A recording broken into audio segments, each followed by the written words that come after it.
Pues chicos, muy buenos días, bienvenidos a la sesión del día de hoy. Entonces, vamos a desarrollar como tal, hoy 24 de febrero del año 2021, vamos a terminar la sesión que estábamos trabajando, ¿listo? Recuerden ustedes, vamos a trabajar en bloques de 10 preguntas y ustedes deben ir respondiendo al respectivo formulario en el cual se encuentran habilitados. ¿Listo, chicos? Entonces, vamos a pasar directamente a la presentación. A partir de hoy, como nos recuerda John, ya pueden colocar en el chat, pueden colocar su nombre para la asistencia. Entonces, empezamos. Ayer habíamos terminado en la pregunta 99. ¿Listo? Hoy vamos a desarrollar la pregunta 100.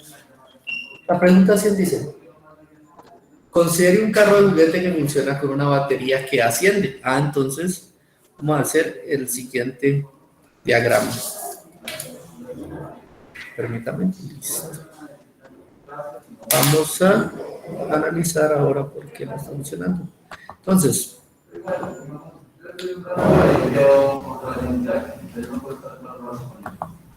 esperen. Listo, vamos a hacer. Ahorita sí. Esperemos que la pluma funcione. Que no funciona. Ahorita en un momento verifico. Listo, ya, atrapó. Ahorita sí. Considero un carro de juguete que funciona con una batería. Listo, entonces lo primero es, voy a tener mi carro de juguete. Pero me indican que funciona con una batería, es decir, una pila. ¿Qué es un? ¿Sí? ¿No va a compartir Dime. la pantalla? Ya le estoy compartiendo. A mí no me aparece. No, profe, no miramos la pantalla. Espérame, que eso aquí está más raro. Porque ahí me aparece, ahí les tendría que estar apareciendo pantalla compartida. Estoy verificando acá en el celular, ahí ya estoy viendo que Ahí sí ya. Listo, sí, empieza a profe. aparecer. Listo. Listo, ahí estamos. Entonces vamos a volver acá. Espera, verifico. Ahí ya me aseguro que están viendo mi pantalla. ¿Listo? Lo único que le estaba diciendo es aquí. Considere un carro de juguete, entonces lo que estábamos viendo aquí es, tengo mi carrito y tengo una pila. ¿Qué es una pila o qué es una batería? Rápidamente, en una batería, en su interior yo tengo láminas metálicas, una sirve como cátodo, la otra sirve como ánodo, y entre ellas tengo algo que se llama un dieléctrico. Es decir, algo que sirve como medio de conducción para los electrones. Los electrones los libero de una placa y los recibo en la otra. ¿Listo? Eso es una pila, como tal.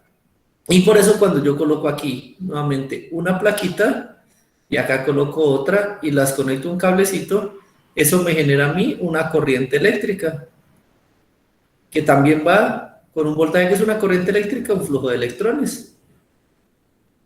¿Listo?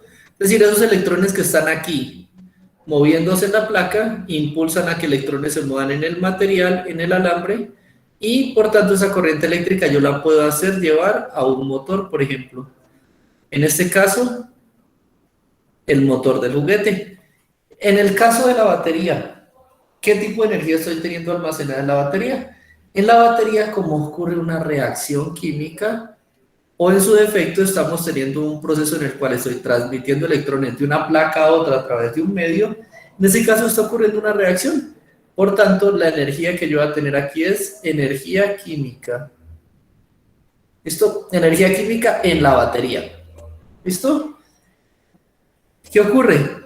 Como Esteban está pensando justo en ese momento, entonces esa energía química ahorita termina fluyendo a través de un sistema para darme un movimiento de electrones, es decir, empiezan a dar energía eléctrica, empieza a procesarse la energía eléctrica en el sistema. ¿Listo, chicos? Entonces la primera parte dice, considere un carro juguete que funciona con una batería. Hasta ahí hemos visto, la batería tiene energía química, eso me da energía eléctrica para que el carro empiece a funcionar. Asciende por una rampa cada vez más rápido. Listo, asciende por una rampa. Ya ustedes saben qué va a pasar aquí porque ustedes ya están un poquito aburridos de oír. Empieza a ascender, es decir, empieza a ganar velocidad porque me dicen que cada vez es más rápida. La velocidad es mayor o igual a cero, cada vez va aumentando. A medida que voy aumentando la velocidad, ¿qué energía voy aumentando? La energía ¿Cinética o? cinética. Exactamente. Energía cinética, cada vez que voy aumentando la velocidad, se va aumentando la energía cinética. Y miren que como dice, voy ascendiendo en la rampa, entonces cada vez voy llegando a mayor altura. Si aumento la altura en ese caso, ¿qué tipo de energía estoy ahorita aumentando también? Potencial. Exactamente. Ya estamos cardíacos de eso, entonces estoy aumentando energía cinética y potencial, que en resumen yo puedo decir que estoy teniendo un aumento de la energía mecánica en función del movimiento. ¿Listo? Entonces, vamos a ver qué dice. ¿Cuál es el proceso de transformación de energía que ocurre mientras el carro asciende? Ah, listo. Mientras el carro asciende, vamos a tener un proceso que nos va a hacer un cambio de energía. ¿Cuál es la primera que tenemos? La primera va a ser energía química que se convierte en energía eléctrica y esa energía eléctrica nos lleva a tener energía cinética más potencial o energía mecánica. Vamos a ver qué nos dicen las respuestas. Ah, mientras el carro asciende, la energía cinética se transforma en potencial. La energía cinética en este caso no se está transformando en energía potencial porque la energía eléctrica en la batería permanece constante. ¿La energía eléctrica está en la batería? No, en la batería la tengo almacenada como energía química. ¿Listo? Primera falla. ¿Listo? Ese es el detalle. Y mientras permanece constante, ¿ustedes creen que la energía química almacenada en la batería va a durar para siempre? No, ella se empieza a detener a medida que la reacción se va deteniendo, por tanto la energía no va a mantener constante. ¿Listo? Aquí hay algo que Andrés está pensando y esta parte es cierta. La energía cinética se transforma en energía potencial. Estoy teniendo un movimiento que va ascendiendo, entonces voy aumentando la velocidad y parte de esa energía que estoy tomando en forma de energía cinética sí está pasando a convertirse en energía potencial. O sea que esta afirmación inicial puedo tomarla como cierto, pero la siguiente, la que dice porque la energía eléctrica de la batería permanece constante, esa es la que descartamos, la falsa. B.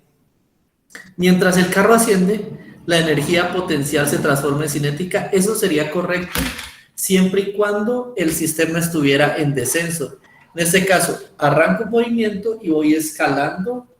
Es decir, arranca mi energía cinética a medida que voy subiendo, voy adquiriendo más energía potencial. En este caso, es falso ese sistema. Dice, porque la energía química de la batería permanece constante. Falso, ¿por qué? En la batería, la reacción se tiene que ir deteniendo paulatinamente. Eso hace que las baterías tengan una fecha de caducidad o después de cierto tiempo se tenga que cambiarlas. ¿Por qué? Porque se agota la reacción. ¿Listo? C. La C dice, la energía química de la batería, muy bien, la energía química contenida en la batería, se transforma en energía eléctrica, muy bien, y posteriormente en cinética y potencial, muy bien, porque el carro asciende mientras se consume la batería. Esa fue la única parte que no vimos. Es simplemente llegar a un punto donde la batería, la reacción, ya no va más y en ese punto el carro se detendrá y posiblemente caerá, pero ahí no nos pregunta qué pasa cuando el carro cae, simplemente qué pasa mientras asciende. Hasta ahí la C, la que tiene todo bien. Vamos a ver la D. La energía eléctrica de la batería, la energía eléctrica no es la energía que está en la batería contenida. Miren, la energía eléctrica se transforma en energía química. Falso, es la química que se transforma en eléctrica. ¿Listo? Y posteriormente en cinética, esta parte porque el carro mientras asciende se consume la batería. Esta parte está bien, pero aquí estamos invirtiendo. La energía eléctrica no se convierte en energía química, en este caso la química contenida en la batería se está convirtiendo en energía eléctrica. Respuesta correcta la C. ¿Listo, chicos? Entonces, respuesta correcta de la 100 va a ser la C. ¿Listo, chicos? Hasta ahí cómo vamos, espero que vayamos bien. Continuamos con la 100. ¿Sí? ¿Alguna pregunta? Escuché que abrieron un micrófono. No, profe, qué pena. No, tranquilos. Entonces, vamos a la 101. La 101 dice, en una fiesta un niño sostiene una piñata por medio de una cuerda que pasa por una polea. Listo. Primero vamos a definir qué es una polea. Una polea es un sistema que cambia la dirección de una fuerza. Es decir, si yo aquí tengo, por lo menos tengo una cuerda, y la polea es un punto de anclaje, simplemente le he puesto algún medio que me favorece el giro. ¿Listo? O hay poleas que a la hora de girarlas hacen que la fuerza necesaria sea menor. ¿Listo? Pero en este caso tengo una polea simple. Lo único que hace la fuerza es que, si en este caso, lo único que hace la polea es que si en este caso yo aplico una fuerza en este sentido, subiendo, la polea toma esa fuerza y cambia el sentido de la misma, haciendo que al salir de la polea quede en sentido contrario, es decir, la polea me invierte el sentido de las fuerzas, pero en sí, esta fuerza que aplico aquí debe ser igual a la fuerza que estoy aplicando acá, solo que en sentido contrario. Si aquí es positiva, aquí va a ser negativa. Si aquí son menos 10 newtons, acá van a ser, si aquí son más 10 newtons, acá van a ser menos 10 newtons. ¿Listo? Lo único que pasa ahí. Ahora sí. Una cuerda que pasa por una polea, como muestra en la figura, la piñata se mantiene en equilibrio. Ah, ¿qué quiere decir que algo esté en equilibrio? Voy a colocarlo aquí, equilibrio. Esa piñata se encuentra como tal en equilibrio, es decir, se mantiene en un solo punto. ¿Alguno de ustedes conoce los conceptos de equilibrio? ¿A qué hace referencia cuando yo digo que un estado o un sistema se encuentra en equilibrio? Esa es una de las leyes de Newton.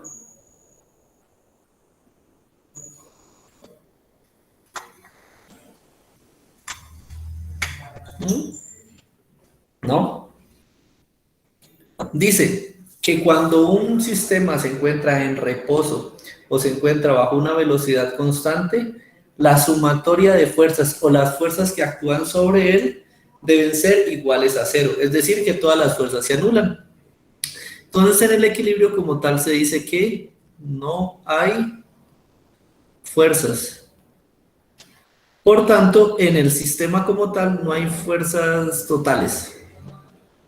Ya van a ver por qué no hay fuerzas totales. Por tanto, en el sistema se mantiene el equilibrio y no se mueve, el movimiento será igual a cero. Analicemos lo que tengo ahí. Tengo una masa que va a ser mi piñata. ¿Listo? Y sobre ella tengo el primer vector que va a actuar. El que siempre actúa sobre los cuerpos en la Tierra, el peso. Entonces, la fuerza del peso va a ser igual a masa por gravedad. ¿Listo? La masa que tiene la piñata y multiplicado por la gravedad de la Tierra hacia abajo. En este caso, la cuerda va a ser sometida a una tensión, es decir, la cuerda, solo por estar, entre más pesada la piñata, más se templa la cuerda, más se tensa. Entonces, la tensión es proporcional al peso. Entre más yo cargue esa piñata con dulces, más tensión voy a tener en la cuerda. ¿Listo? Entonces, la fuerza que se hace sobre una cuerda en el momento de estirarla por ser sometido a un peso se conoce como tensión. ¿Listo? Por eso las cuerdas están tensionadas. Entonces, tengo una tensión. Si aquí el objeto se mantiene en cero, es decir, no se mueve ni para arriba ni para abajo, quiere decir que la sumatoria de fuerzas en el eje Y, porque estamos moviéndonos en el eje Y, es igual a cero. Y sumemos la fuerza en el eje Y, sumatoria de fuerzas en el eje Y es igual a, vamos a definir sentido positivo, la tensión.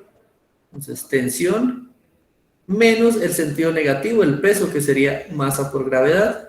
Eso es igual a cero. ¿Listo? Por tanto, si esto es igualado a cero, yo puedo decir que la tensión es igual a la masa por la gravedad. Simplemente lo paso, está restando, lo paso a sumar. No tendría ningún problema en despejar eso. ¿Qué quiere decir eso? La tensión con la cual estoy manteniendo la cuerda es igual al peso, por tanto, se contrarrestan y no hay movimiento. ¿Listo? O sea que la tensión es la fuerza que se encuentra de este lado de la polea. O sea que del otro lado, para mantener esto el equilibrio, tengo que aplicar una fuerza igual a la tensión. Entonces, sería, por así decirlo, una tensión, pero negativa, que va en el sentido contrario. No es que el valor sea negativo y tenga que aplicar menos 10 newtons, no. El negativo en física, en estos análisis de vectores, nos indica es el sentido. Es decir, en este caso, el positivo me indica que estaba yendo hacia arriba en el plano Y. ¿Listo? Negativo, miren que el peso no es negativo, simplemente el negativo me indica que de la posición de equilibrio hacia abajo, en el orden de los negativos del plano Y, estoy teniendo ese valor. ¿Listo? Entonces, esa tensión, ¿a qué debe ser igual? Yo sigo bajando por la cuerda, sigo bajando por la cuerda, y hasta aquí tengo la cuerda tensionada. La fuerza que está aplicando el niño en este punto hacia abajo para jalar la cuerda debe ser esa misma tensión. Entonces, la fuerza del niño debe ser igual a la tensión que aplicamos en este lado de la cuerda, que se transmite a este lado de la cuerda, siendo la misma tensión pero con sentido contrario, y que es la que me contrarresta el peso del muñeco. O sea que de alguna u otra forma la fuerza que hace el niño debe ser igual al peso del muñeco, ¿cierto? ¿Sí lo vieron ahí? Sí, señor. Entonces veamos. La piñata se mantiene en equilibrio cerca. Esto ocurre porque el peso de la piñata disminuye con la altura. El peso de la piñata solo disminuiría o solo variaría si cambia la masa o cambia la gravedad. ¿Listo? En ningún punto de la trayectoria estoy diciendo que la piñata pierde masa, es decir, que se le van cayendo partes o se le van cayendo el relleno. Eso no es falso. Y la gravedad, como es una constante, no cambia. Entonces el peso no va a cambiar en ningún momento del movimiento. Listo, no fue. B, el niño está ubicado debajo de la polea. No tiene sentido, porque no importa dónde esté ubicado el niño. Miren, por ejemplo, aquí está la polea. La fuerza se está haciendo hacia acá. ¿Ustedes creen que si el niño estuviera ubicado aquí, por ejemplo, la polea no serviría? La polea sí, en este caso, tengo una fuerza que va en este sentido. En este caso, la polea simplemente me cambiaría el sentido de la fuerza, reubicándome hacia donde se quiere ubicar el niño. ¿Listo? O sea que el hecho de que el niño esté justamente debajo de la polea no afecta significativamente. ¿Que nos favorece en el momento de hacer los análisis? Sí, porque si vemos entonces, el niño al estar ubicado, está ubicado en el mismo plano Y. El niño está aquí, la polea está moviéndose así y el niño está orientado en el mismo plano que el peso que está cargando, lo que facilita mucho los cálculos. Eso facilita cálculos, pero no es que influencie en por qué se mantiene el equilibrio. Descartado. C. La polea sostiene por sí sola el peso de la piñata. Como expliqué al principio, la polea solo es un sistema que invierte o cambia el sentido de las fuerzas. ¿Listo?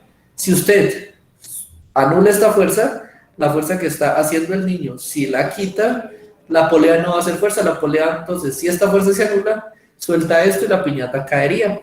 ¿Listo? Entonces, falso, y nos queda la D. La fuerza que hace el niño es igual al peso de la piñata. Listo, respuesta correcta, esta.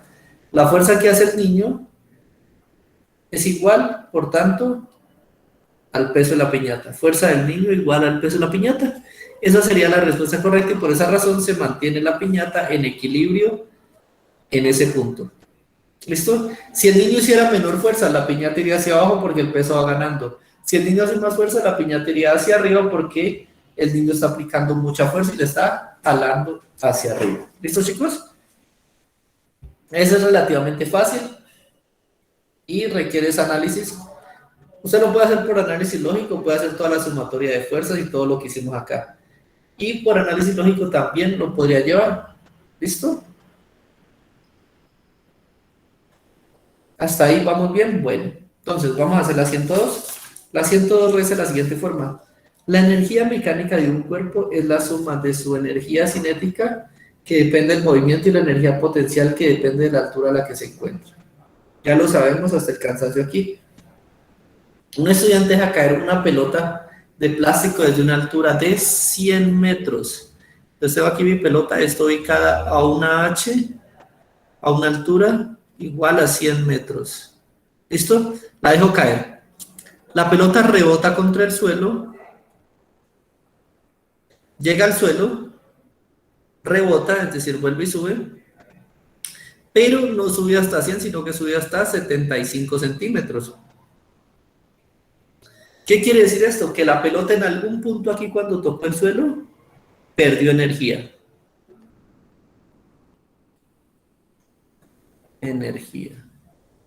¿Listo? Eso es lo que me está queriendo decir. Si yo le entrego a usted una cantidad de energía para hacer un proceso de A a B, y si usted, al hacer el proceso inverso, es decir, venir de B a no logra completarlo, es porque en algún punto usted perdió una energía. En este caso, ¿en qué perdió la energía? En un choque. ¿Listo? ¿Qué tipo de choque es este? Un choque elástico. Porque vemos que simplemente estoy cambiando el sentido del movimiento y que hay una parte de energía que se transfiere de un cuerpo a otro, en este caso la pelota al piso.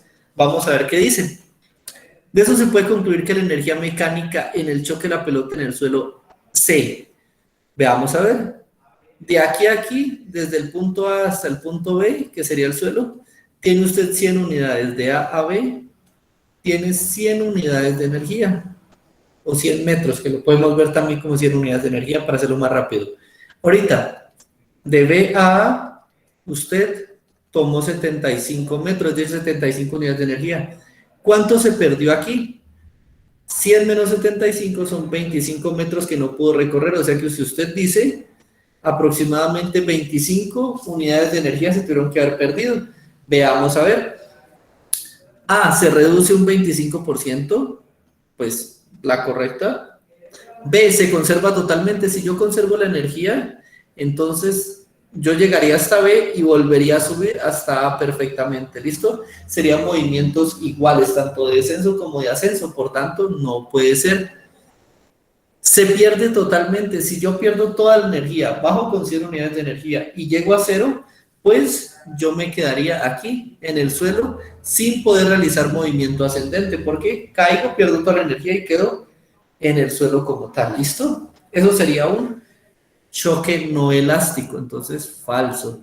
C, se reduce el 75%. Ella logró llegar hasta 75 centímetros, es decir que conservó una gran parte de la energía.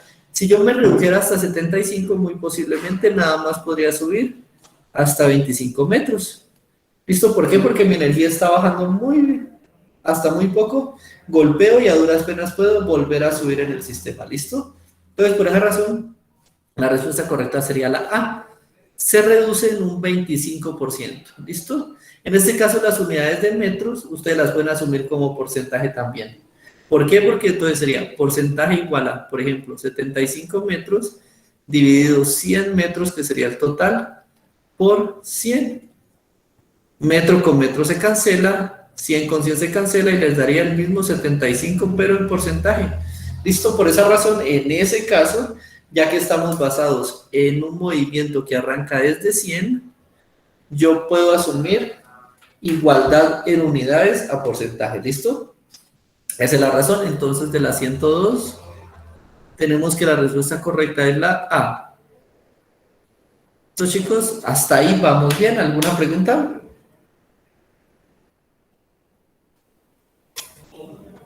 Antes de continuar con la siguiente pregunta. Bueno. No tengo pregunta, entonces continuamos. Dice, la siguiente gráfica muestra los diferentes estados de una sustancia en determinadas condiciones de presión y temperatura. Este es un diagrama de fases, así se llama, o diagrama de estado. ¿Por qué se puede hacer eso? Porque simplemente usted tiene un sólido. Listo. ¿Y qué es un sólido? No es más que un sistema que tiene muchas moléculas apretadas unas contra otras, las tienen en un estado que ellas están totalmente unidas, totalmente compactas en esa masa. ¿Listo? Entonces, cuando usted tiene esto, tiene una alta presión, ¿listo? Porque están muy apretadas ahí en el sistema, las está usted apretando para que se queden juntas, o la otra opción que tiene es bajar la temperatura.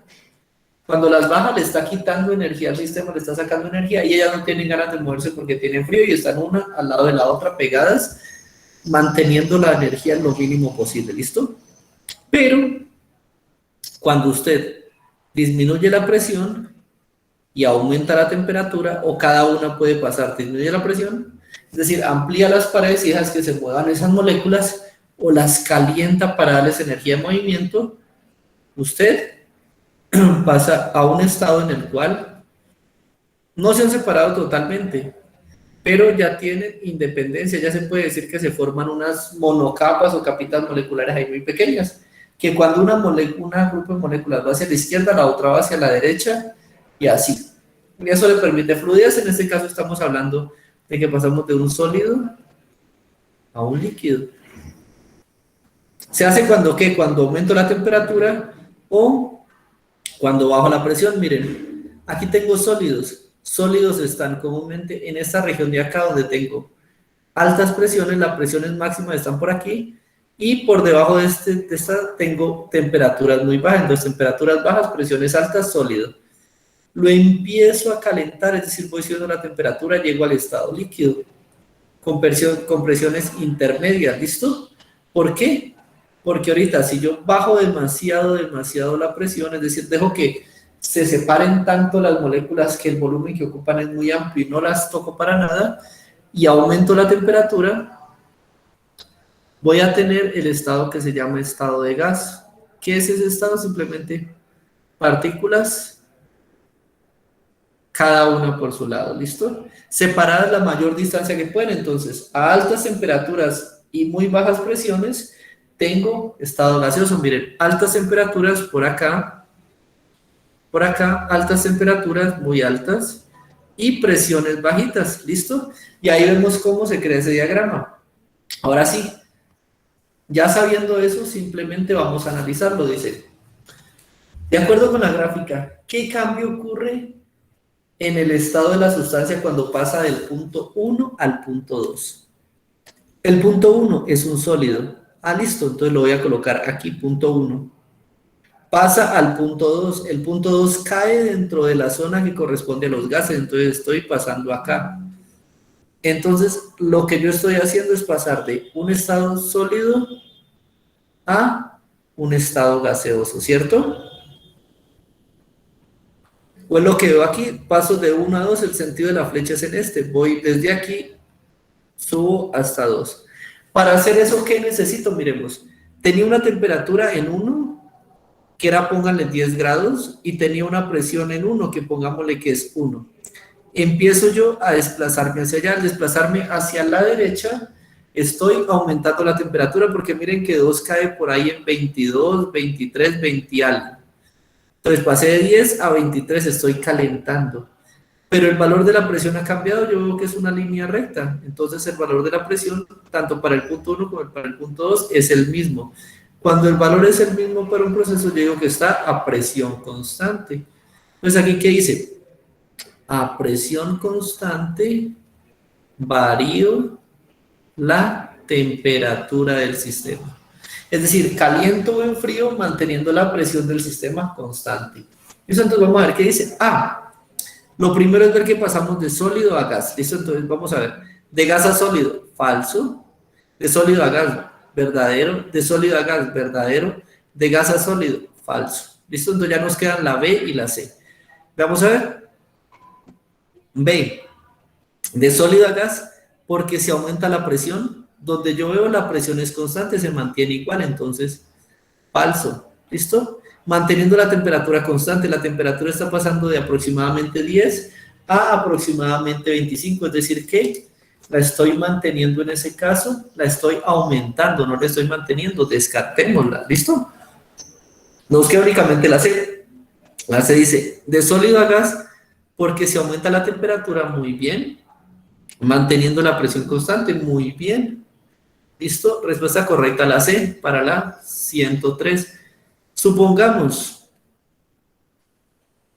que alguno de ustedes no tiene para comprarse una estufa, por tanto, quiere cambiar nuevamente de gas, quiere cambiar de sólido a gas, pero no tiene para cambiar la presión, entonces le toca, no tiene para cambiar la temperatura, entonces, ¿qué haríamos en ese caso?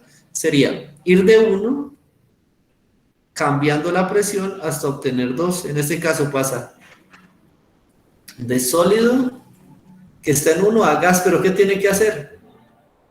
Varía la presión de una presión final mayor a una presión mayor a una presión menor. ¿Listo? Simplemente descomprime el gas para que, sin cambiar la temperatura, miren que la temperatura la mantiene constante. En este caso, una línea vertical nos indica que hay una constante en el eje Y. Entonces, cuando ustedes vean en un gráfico una línea vertical, es que el eje X es constante. Entonces, hay una constante en el eje Y. Si aquí es 4, entonces 4 es un valor constante para el eje Y. Para para cualquier Y hay un valor constante en X, que es 4. ¿Listo? Y si usted tiene, esto es una constante en X. Entonces aquí lo que tenemos, por lo menos aquí la temperatura, para cualquier presión, la temperatura es constante. Y en otro lado tenemos este, que es una línea horizontal. ¿Eso qué me indica? Una constante en Y. Es decir, para cualquier valor de X, el valor de Y es constante. Eso nos indican líneas rectas en una gráfica XY. ¿Listo, chicos? Y así también podemos ver, si ahorita X es temperatura y P es presión y me aparece una línea recta, puedo definir presión constante, varío temperatura, o temperatura constante, varío presión. ¿Listo, chicos? Ese es el detalle de esa pregunta. ¿Alguna pregunta hasta ahí?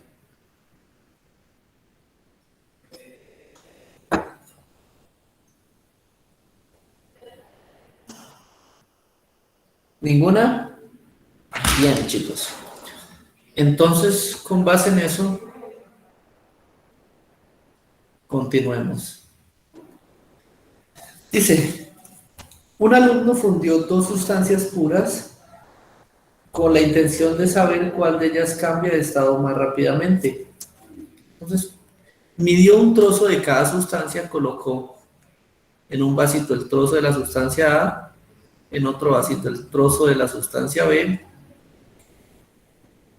y los calentó con un mechero. Listo, le puso el mismo tipo de calentamiento, el mismo mechero, y midió el tiempo que tardan. Bueno, T1, T2. ¿Qué tardaron en pasar de estado sólido a estado líquido? Los resultados se muestran a continuación. Entonces, ¿qué tengo? Sustancia 1, a un tiempo de 50 segundos, funde, pasa de sólido a líquido, listo, 50 segundos. Un tiempo 2, un tiempo de 163, funde. ¿Cuál de los dos funde más rápido? Entonces, la sustancia 1 funde más rápido.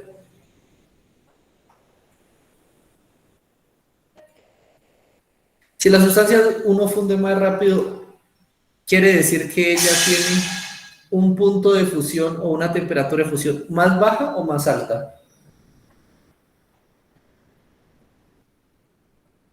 Les hago la pregunta.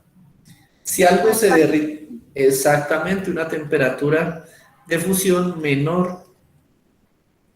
Es decir, supongamos, ella tiene que ir, aquí una recta, no, otra vez.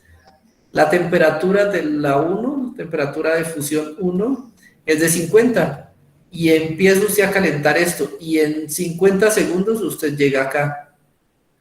50 segundos usted llega a 50 grados. Listo, ahí se funde la 1. Luego tiene que seguir calentando hasta 163 segundos para llegar a la temperatura de fusión de la sustancia 2, la cual supongamos sea 200, 500, no me dicen cuánto es, pero yo puedo asumir simplemente que la temperatura de fusión de la sustancia 2 es mucho más alta porque me tardo más tiempo. Y miren, son valores parecidos, no, el tiempo varía. Y si se requiere más de un minuto, más de 60 segundos, casi el triple del valor inicial de este hasta este, es porque son muy diferentes las temperaturas. ¿Listo? Entonces, la que funde más lento tiene una temperatura de fusión mayor. Listo. Eso es lo que yo puedo inferir de ahí simplemente por ver las tablas. Ahorita sí.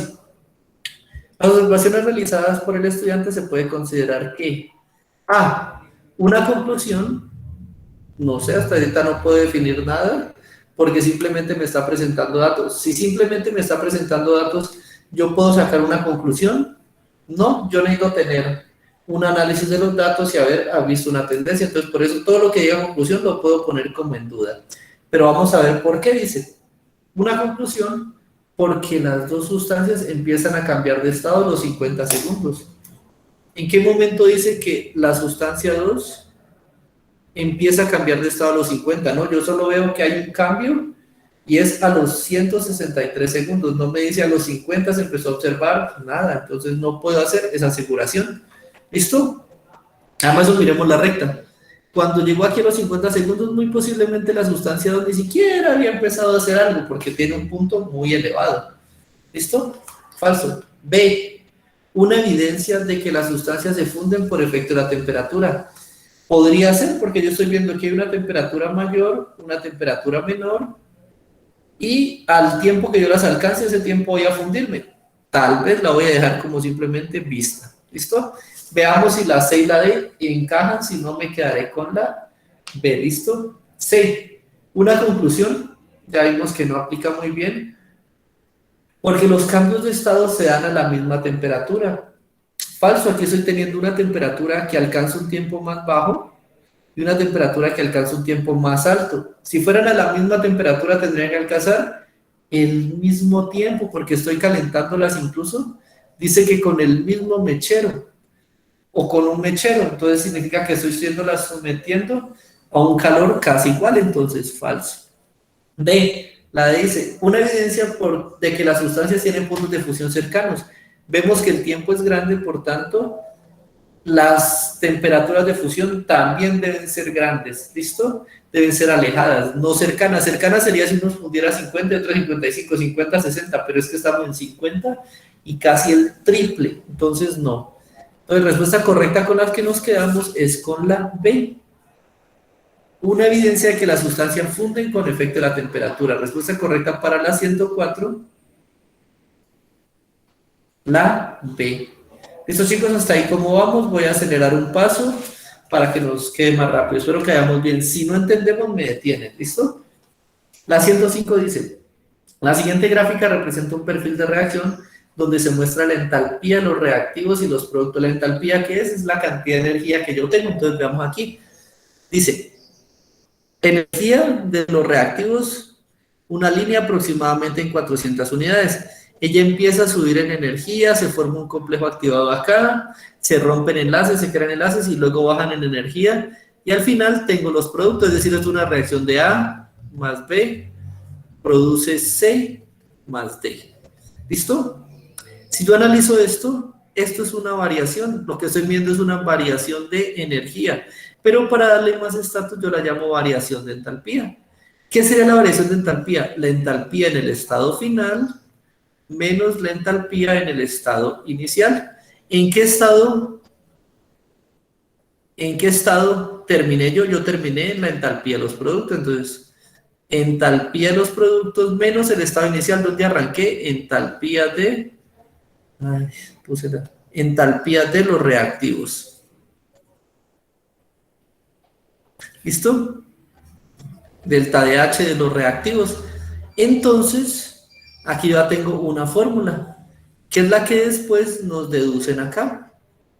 Dice, para determinar si una reacción es endotérmica o exotérmica, se calcula la variación de entalpía de la reacción. Listo. La variación de entalpía que está, calculémosla nosotros antes de 600 tienen los productos, 400 tienen los reactivos, reemplazando delta de H, me queda igual de los productos, 600, menos los reactivos, 400. Entalpía de la reacción es igual a 600 menos 400, toda la vida me va a dar 200. ¿Listo? O sea, entalpía de la reacción es 200. Ahorita nos dice que eso nos puede predecir si la reacción es endotérmica o exotérmica. Aquí indica que algo sea endotérmico y que algo sea exotérmico. Vamos a verlo acá. ¿Alguno de ustedes sabe? Cuando es positivo o negativo. Sí, pero el concepto real vamos a ver. Térmico me hace referencia, obviamente, ya sabemos, a calor o energía térmica. Entonces, cuando yo tengo aquí mi sistema, pase lo que pase aquí adentro, ese sistema me entrega calor al medio, o sea, la energía sale de él y pasa al medio, ese sistema se llama exotérmico. exactamente un sistema exotérmico, es decir, calienta el entorno, pero cuando esa reacción requiere que el entorno le invierta calor, es decir, ella absorbe calor, es un sistema endotérmico. Más adelante, ¿qué dice? Si el valor de la diferencia es negativo, la reacción es exotérmica. Si delta de H es menor a 0, es decir, es un valor negativo, va a ser exotérmica. Pero si delta de H es mayor a 0, es decir, positivo, va a ser endotérmico. Eso es lo que nos está diciendo el siguiente párrafo. Teniendo en cuenta la información anterior, la reacción y el cambio de entalpía son respectivamente. Analicemos. Más 200, ¿listo? Más que me indica. Más indica que es mayor a 0, delta de H mayor a 0, sí, obviamente. Por tanto, delta de H es endotérmico. ¿Listo? Reacción endotérmica. ¿Sí, profe? ¿Sí, cuénteme? Iba a decir, o sea que de una vez nosotros también podemos saber que va a ser, pues no hay valores negativos, entonces ya podemos dar referencia de que no va a darnos negativo. Exactamente, pero como dijo aquí el compañero, imagínese usted que esta gráfica no da así, sino que la continuamos por algo y los reactivos quedan aquí en 200. En ese caso la reacción sí sería exotérmica, porque mire, entalpía de los productos 200 menos entalpía de los reactivos 400. 200 menos 400 me va a dar menos 200, ¿cierto? Claro que sí, pero como tenemos Y 400 y 600 según la gráfica. claro, según la gráfica, sí, el detalle está en que tengo un valor de entalpía para los productos mayor que los reactivos. Siempre que la entalpía de los productos sea mayor que la de los reactivos, la reacción es endotérmica, siempre.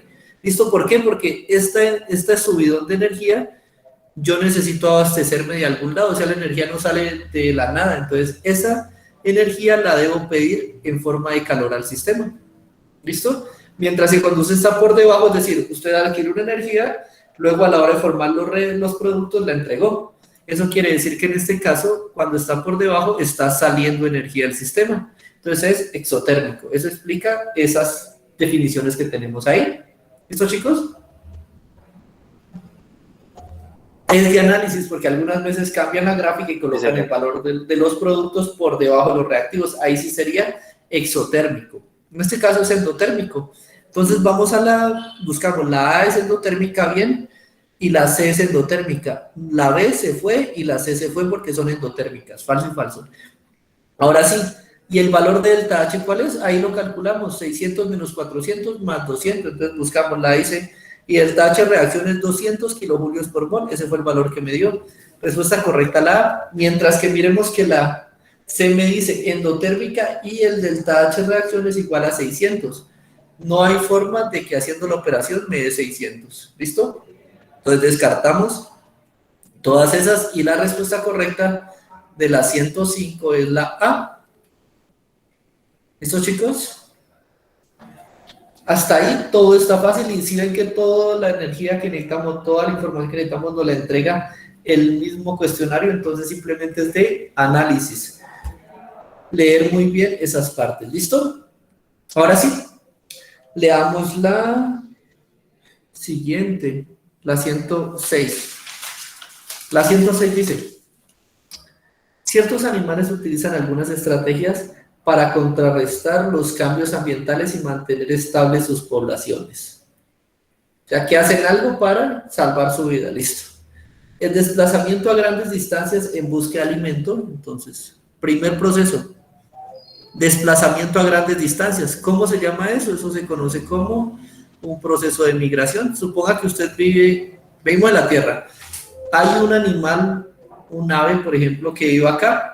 Cuando tiene alimento y el clima es bueno, ella vive acá. Cuando el clima se vuelve hostil, cuando eso cambia y se vuelve, pues, malo para ella, ¿ella qué va a hacer? Buscar un mejor lugar. Es como cuando usted en donde está ya no tiene trabajo, no tiene comida, lo miran mal, usted busca un mejor lugar, entonces migra a un lugar que cumpla con las características que necesita.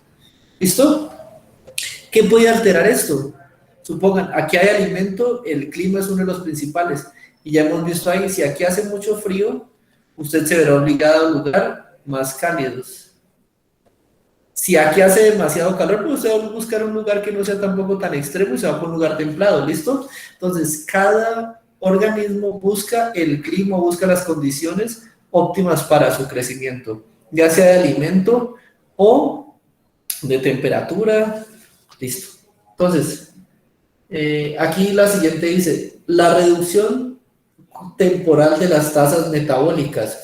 ¿Qué quiere decir reducción temporal de tasas metabólicas? Es decir, que usted está acostumbrado a tener, vamos a hacer una línea.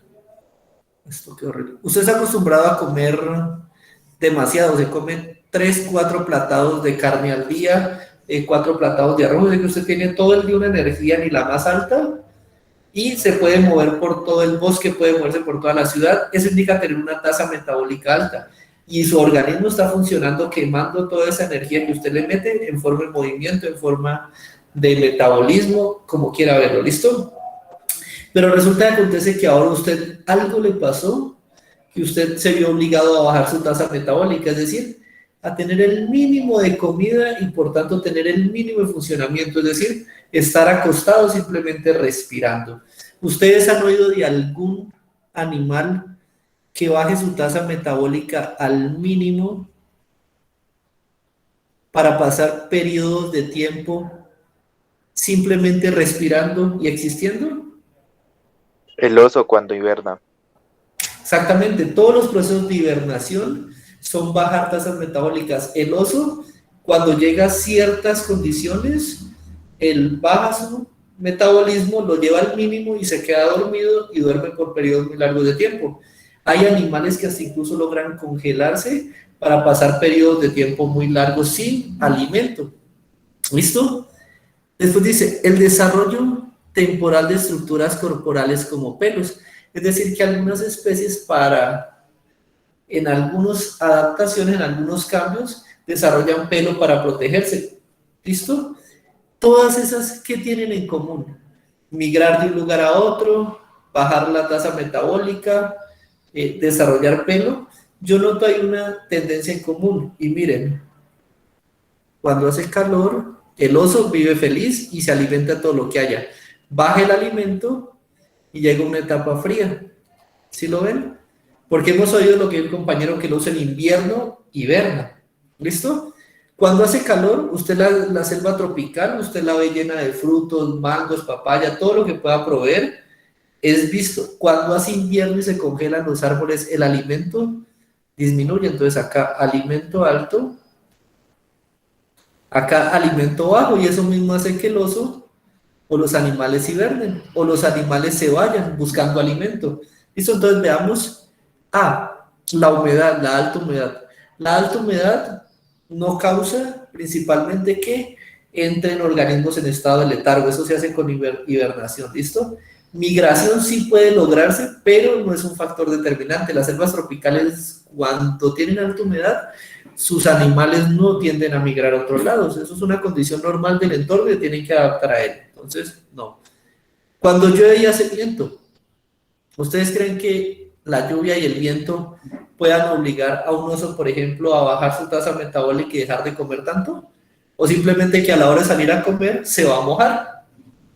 Entonces, no afectará drásticamente. Las estaciones, aquí hay algo. Las estaciones son cambios bruscos de temperatura. Entonces, invierno, ya sabemos que en los lugares que hay estaciones fuertes, alejados o cerca de los polos, tenemos que en el invierno todo se congela. Después llega la primavera, donde todo se descongela y empieza a florecer. Después llega el verano, donde hace calor y prolifera toda la alimentación y todas las variedades.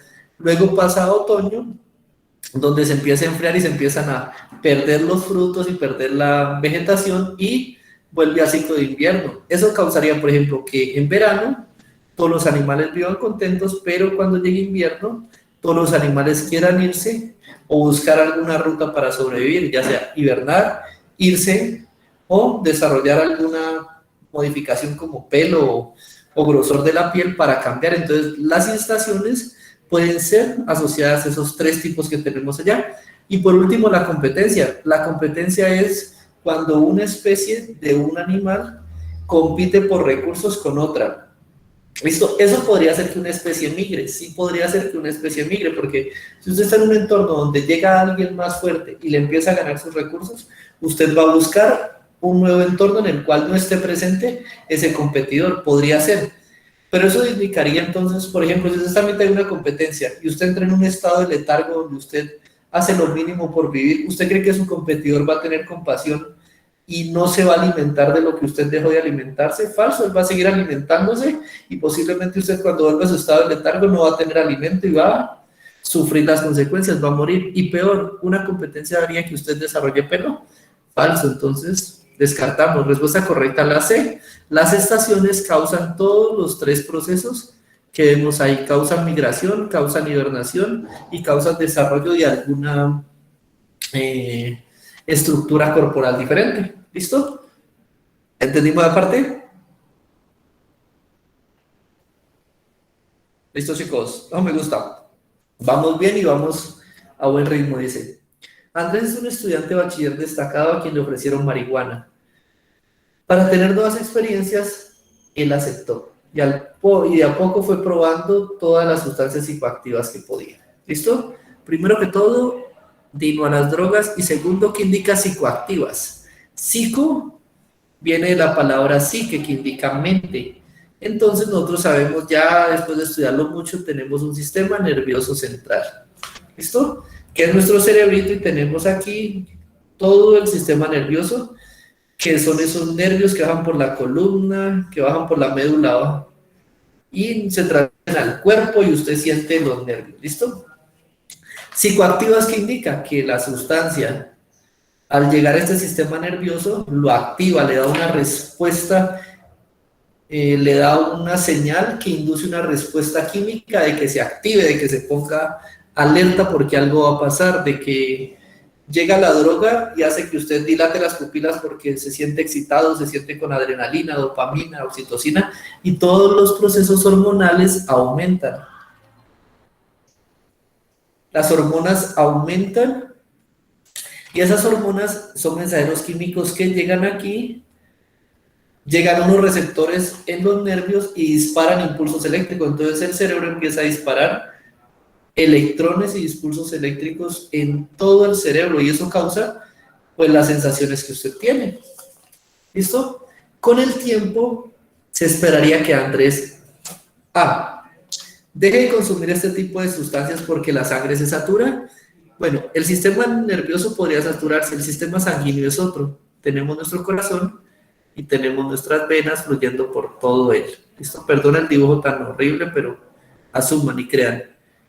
Cuando la droga llega a la sangre, cuando la droga ingresa a la sangre, ella se distribuye por las células, pero las células son sabias, ¿listo? Las células llegan, reciben la señal, hacen la función, liberan esos impulsos eléctricos y dicen, ¿y ahorita yo qué hago con esto? ¿Qué hago con la molécula? ¿Qué hago con la hormona?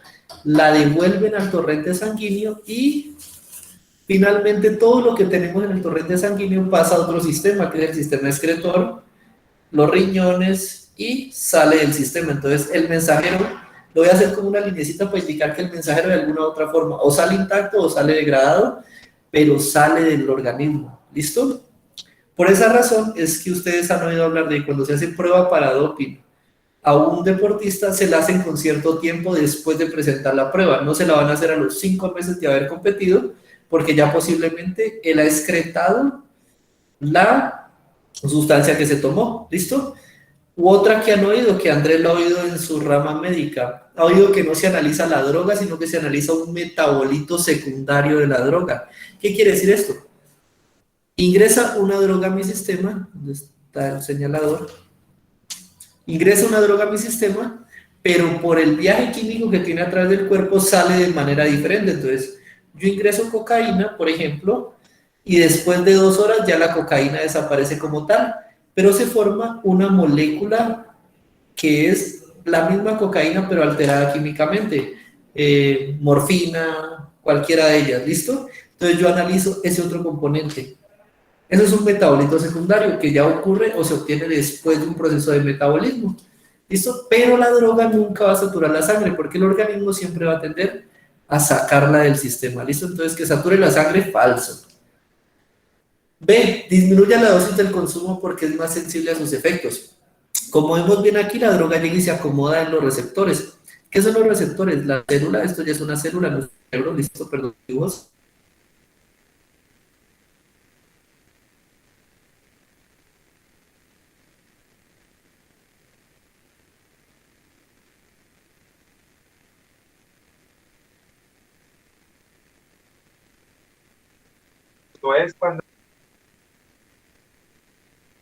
menos dosis o más dosis. Como los receptores están taponados, usted requiere ahora una dosis más alta para sentir la misma sensación. ¿Listo, chicos?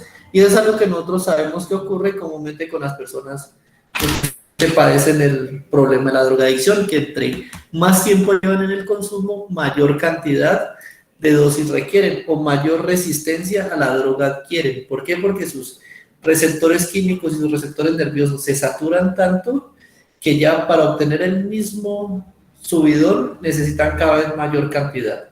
¿Listo, chicos? Entonces, falsa la B. La C, sea depresivo y presente episodios de ansiedad y agresividad. ¿Yo cómo puedo decir eso?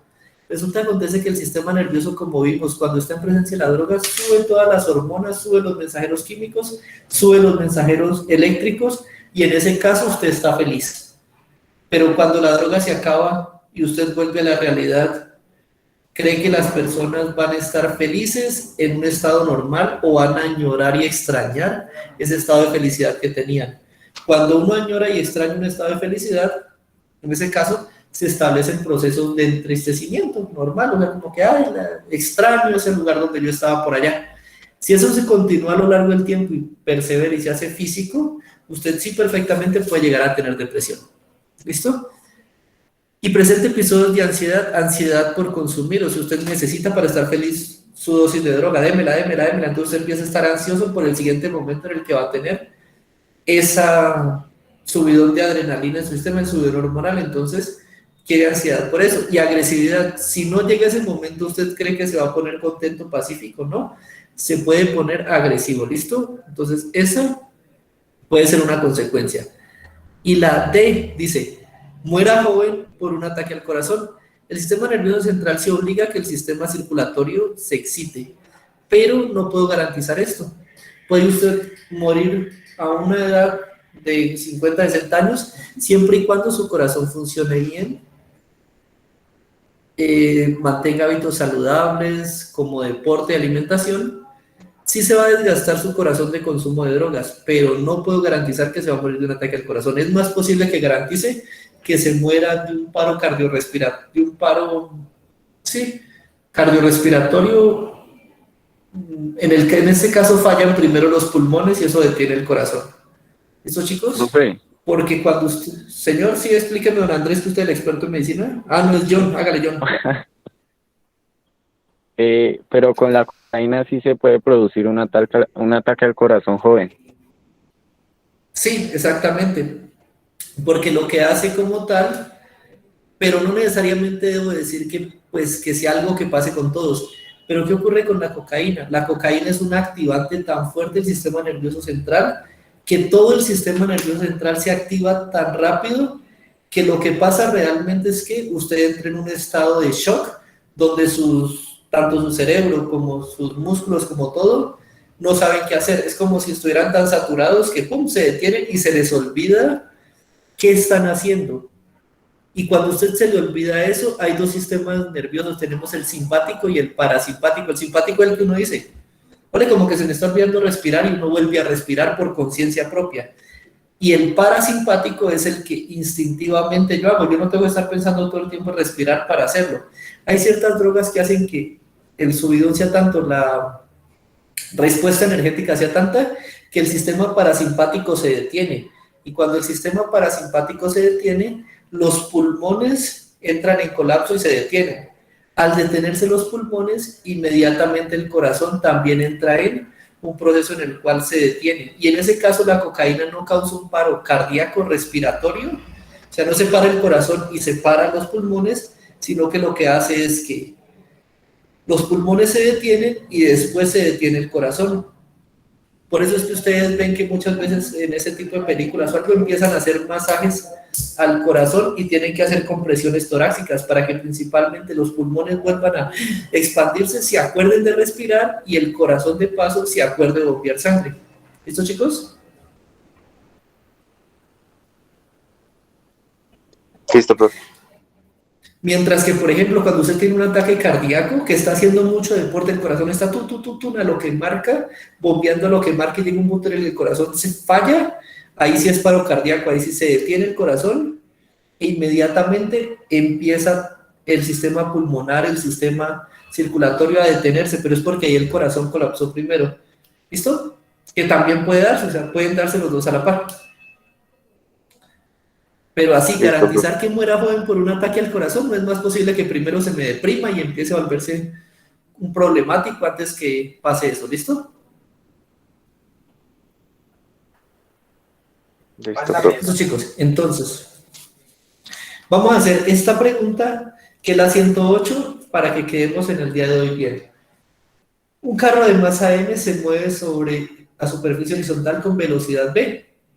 V1, ¿listo? Entonces estamos hablando de un movimiento rectilíneo uniforme, tengo una sola velocidad, no estoy acelerando, vamos bien. En la dirección que ilustra la figura, es decir, hacia allá.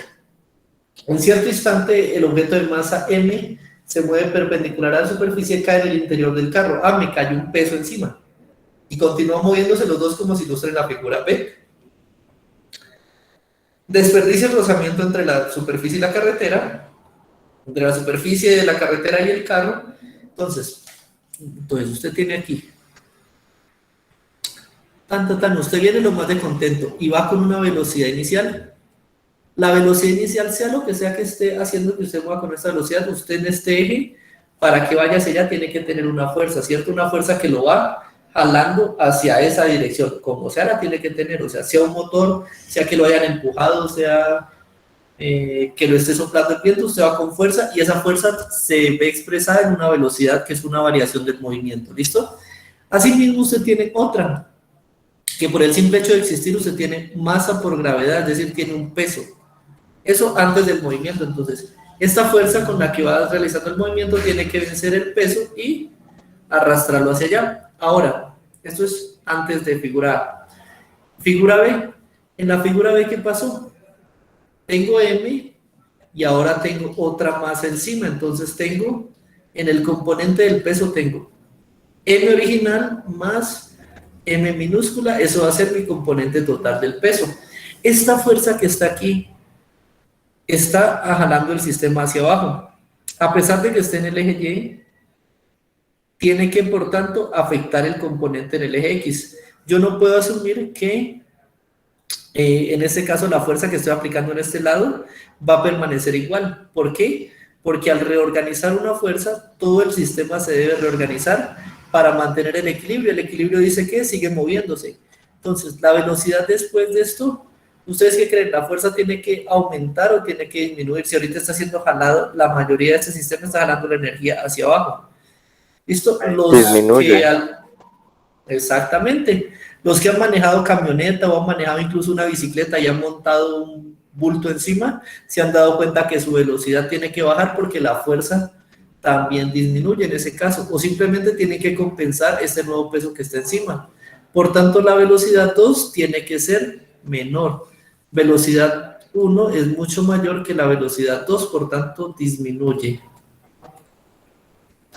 ¿Listo? Vamos a buscar eso en las respuestas. Ah, disminuye porque la cantidad de masa que se desplaza horizontalmente aumenta. ¿Listo? O sea, la cantidad de masa que tiene que arrastrar es mayor, por tanto su velocidad tiene que bajar, a menos de que usted acelere. Pero aquí no estoy diciendo que acelere en ningún momento, entonces se mantiene igual y la velocidad disminuye.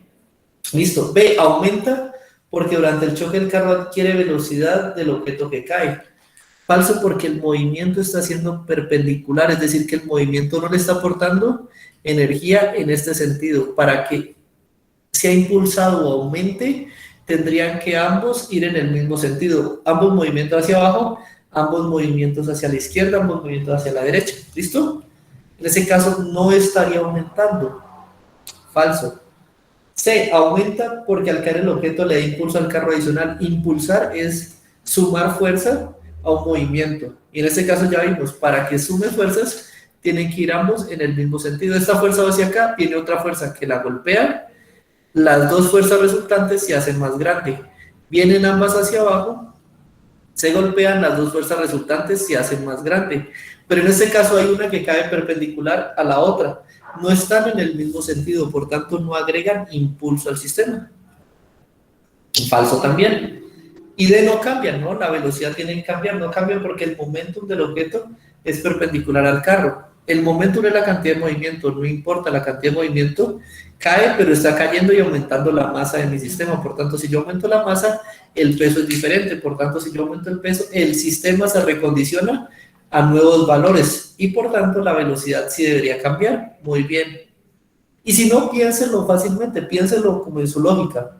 Usted en una bicicleta, el ejemplo más simple, va en una bicicleta y de repente agarra a su papá y coge y le monta un bulto encima. Usted en una bicicleta a 100 kilómetros por hora y un momento agarra a su papá y le tira un bulto y le cae a usted. ¿Usted cree que en el impacto y después del movimiento usted va a seguir acelerado o va a tener menos velocidad? Lo más lógico es que usted, pues, así sea por el susto, frene un poquito y luego empiece a tratar de retomar y le cueste más alcanzar la velocidad que tenía antes. Pero en principio usted disminuye su velocidad, ¿cierto?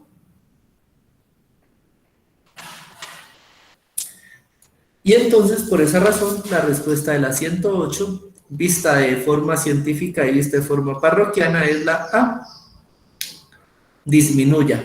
Y por eso el INSPES también, para evitar, pues para no complicar tanto la situación, pone solo una que disminuye, que sería de una vez la respuesta correcta. ¿Listo? Porque si hubieran dos que disminuyen, tengo que buscar la razón concreta y dar una explicación más profunda del por qué. ¿Listo, chicos? Listo, profe. Una pregunta, en la 107 era la C, ¿verdad? En la que...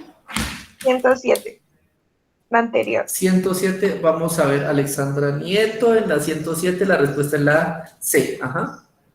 Gracias, profe. Sea depresivo y presente problemas de ansiedad y agresividad. Listo, chicos, hasta ahí tenemos. D también podía ser. Aunque ¿qué? D también podría ser, pero es que no nos dan una garantía de que pase. ¿Listo? Porque, por ejemplo, nos dice prueba todas las sustancias psicoactivas, pero no nos está diciendo cuál. Puede que se haya quedado con cocaína, popper, heroína, cualquier cosa que esté ahí. También podría ser la D, pero es que no nos dan garantía. Recuerden que en el INSPES lo que evalúan es garantía total sobre una respuesta.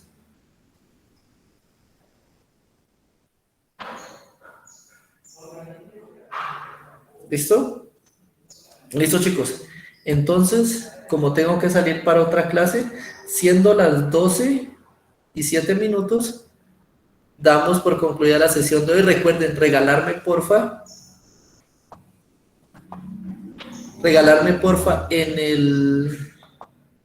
aquí ya tienen ustedes y pueden regalarme, porfa, ya el solucionario. ¿Listo? Espérenme, no, estos no son ustedes son este curso.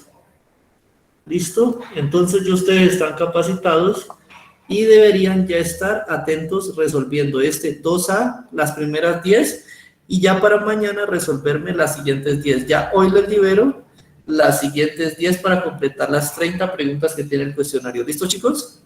Profe, Profe, yo ya ¿Sí, respondí Andrés? los dos. Listo, no hay problema. Esta tarde le libero el siguiente. eso le iba a decir, es que yo también los había respondido, no. Sí, no hay problema. Esta tarde que llegue a mi oficina, le libero ¿listo? Las últimas 10, 15 preguntitas se las libero para que usted las coloque. Igual usted ya había resuelto hace rato todo el formulario, ¿listo? Solo falta subirlo a la plataforma. Listo, profe. ¿Listo? Entonces esta tarde le libero, resolvemos mañana las últimas y les libero para la siguiente sesión otro trabajo así fragmentado también en 10, 10, 10 para que nos rinda también la calificación. ¿Listo, chicos? Entonces, Listo, profe, gracias. Vale, profe. a ustedes que estén muy bien. ¿Alguna pregunta? Hasta luego, profe. Hasta luego, que estén muy bien. Nos vemos mañana, chicos. Gracias, profe. Oh, profe, gracias. Ustedes, feliz tarde. Gracias. Hasta luego.